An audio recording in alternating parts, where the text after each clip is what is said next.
All right, let's talk about a name we all know. Leonardo da Vinci. The moment you hear it, you probably think of incredible paintings, the Renaissance, the ultimate artist. But what if I told you that's just scratching the surface? That the real story is so much stranger, and frankly, so much more futuristic than you can imagine.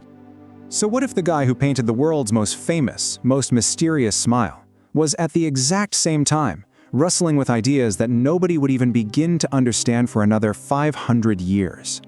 Because yeah, he did. Flying machines, armored tanks, even the first concepts for a robot. This wasn't just an artist, he was a rebel. His mind was living in the future while his body was stuck in the medieval world. This is the story of that mind. So yeah, to really get who this guy was, we have to look way beyond the paintings. We have to look at the gears turning in the mind of an obsessive, relentless observer of the world. So where does a mind like that even come from? You might think, a prestigious family, top-notch education, all the advantages. But nope. For Leonardo, it was the total opposite. His genius was forged in what everyone else saw as disadvantage. I mean, think about this for a second. He was born in 1452, the illegitimate son of a notary in a tiny village. He had no formal education, no fancy family name to open doors for him. Everything that should have been a roadblock for him, well, it actually set him free. He wasn't bound by tradition, so he was free to question everything. And that was his real inheritance. This almost dangerous level of curiosity. While other kids were just seeing a river, Leonardo was obsessively studying the physics of a swirling eddy. He didn't just see a bird fly. He saw an elegant machine that he needed to take apart, piece by piece, with his eyes and his pencils. Okay, so how does this insane curiosity actually connect back to his art?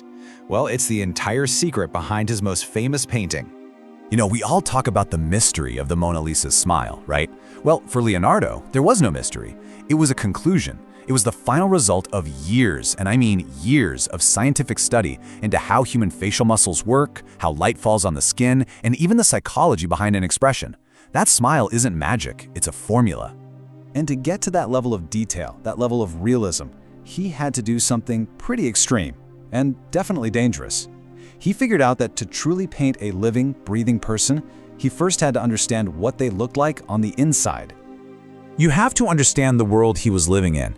Dissecting human bodies wasn't just frowned upon. Step 1, it was illegal. Step 2, it was considered a major sin, a crime against God.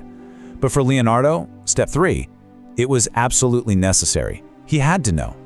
So in secret, by candlelight, he did what no one else dared to.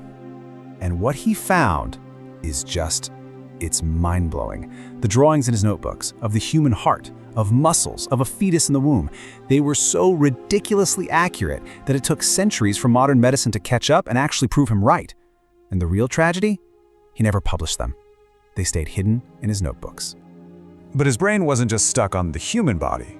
Oh no, it went way, way further. It exploded into the world of engineering, into these incredible visions of a future that was like 500 years away. He's sketching out these armored fighting vehicles, basically early tanks, complete with cannons, powered by men inside. This isn't an age when people are still fighting with swords and on horseback. It's just completely out of place. And he was obsessed, absolutely obsessed with flight. He spent years studying the anatomy of birds, convinced that humans could copy them. He designed ornithopters, even a machine that looks a lot like a modern helicopter. He wanted to unlock the secrets of the sky. And then there's this, which is just wow.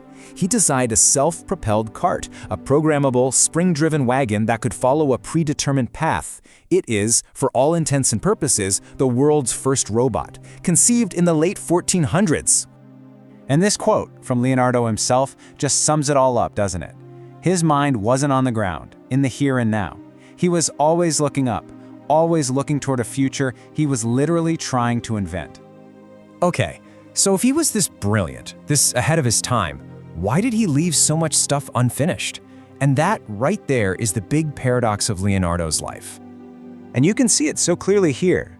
On one side, you have this small handful of absolute breathtaking masterpieces, and on the other, thousands and thousands of pages of ideas, inventions, studies, most of them just left incomplete.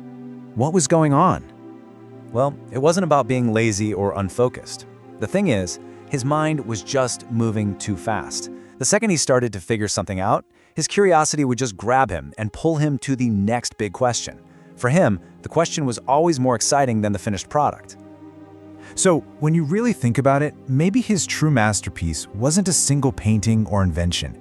Maybe his real masterpiece was his entire life's work, this constant, brave effort to prove that art and science, imagination and cold, hard logic, they're not opposites. They're basically soulmates. They need each other. And that's exactly why he still feels so modern, right? He wasn't just a man of the Renaissance. He was a man for all time. Some minds are just like that. They're not born for their century, they're born for eternity. Their questions just keep echoing. So in the end, Leonardo's real genius, his masterpiece, was the courage to ask impossible questions. He dedicated his whole life to it. Which kind of leaves us with a pretty big question of our own, doesn't it? What will yours be? If you like this video, subscribe for more videos like this.